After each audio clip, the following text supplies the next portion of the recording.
So I just want to do a quick video update of my third battery that I'm installing on the Z125.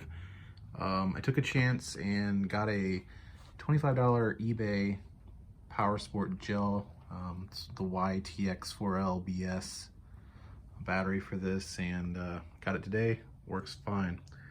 I'm replacing this Die Hard that I had. I paid like 75 bucks for this at it's Advanced Autos, I think. And it only has 50 cold cranking amps, and I don't remember the amperage. But so this is an AGM battery, but I've only had it for like a little over a year and a half, and it's already dead, like real dead. And this one actually has 150 cold cranking amps, and yeah, for 25 bucks, I mean,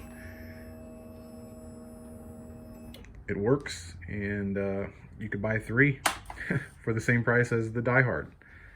Just wanted to show that real quick since I didn't see any videos on YouTube about it. But so yeah, there she is.